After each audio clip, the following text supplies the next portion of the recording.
Question, the member from Trinity Spadina. Thank you, Speaker. My question is to the Minister responsible for poverty reduction strategy.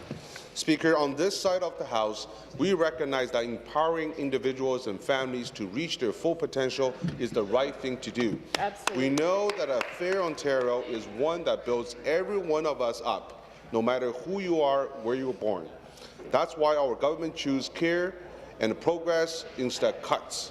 We also know that there is more work to be done in this area. Speaker, last week, the Minister released the Poverty Reduction Strategy Annual Report for 2017. This annual report details province progress on a target like the reduction of child poverty and the reduction of depths of poverty in Ontario. Could the Minister highlight the progress shown on this year's annual report? Hear, hear. Minister responsible for housing, Minister of Housing and responsible for poverty reduction. Thank you, Mr. Speaker, and I want to thank the member for Trinity Spadina for the question. Mr. Speaker, I'm so proud to say that Ontarians are really seeing the results of our poverty reduction initiatives. The number of children living in poverty has decreased by 19,000. That's a decrease of 24.2% from 2012. We've made investments in full-day kindergarten for 260,000 4- and 5-year-olds. The Ontario Child Benefit is being delivered directly to individuals and families with low and moderate incomes. The OHIP Plus Pharmacare program is providing free prescriptions to Ontarians 24 and under. And we're raising the minimum wage to $15 to make sure that working Ontarians can make ends meet. We know our economy is strong. Not everyone is benefiting from that, but we're doing everything we can to lift Ontarians out of poverty, provide them with more opportunity, more care, and more fairness, Mr. Speaker. Supplementary. Thank you. I would like to thank the Minister for the answer. I'm happy to say that my constituents are feeling the benefits of this government's investment in them. Through the Local Poverty Reduction Fund, the province has funded the Scatting Court Community Centre in my riding of Trinity Spadina.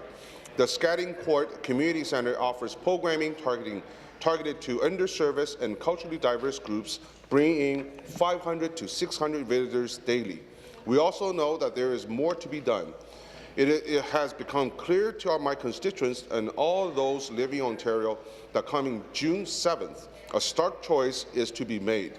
Speaker, how will my constituents to know what stands to be lost given the $9.6 billion fiscal hole resulting from the PC's decision to walk away from the cap-and-trade program? Thank you. Minister. Well, Mr. Speaker, I spent 4 years on Toronto Council with Doug Ford. And while his brother had the common touch, Doug Ford is out of touch. Whether it's $9.6 billion fiscal hole, does he understand what that means? While he was spinning Ferris wheels and shopping malls on City Council, he had no idea about the services that Torontonians depended on from government. And he has no idea what Ontarians depend on. Just $1 billion of the cuts that he would put in place would roll back all of our housing initiatives in this province. It means cutting our programs to help those who are homeless.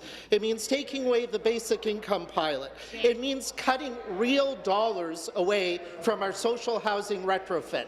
The person who claims that he cares about the little people and the ones in social housing, he's going to cut the money that's going to fix their homes. Doug Ford is out of touch, Mr. Speaker. Be seated, please. Be seated, please.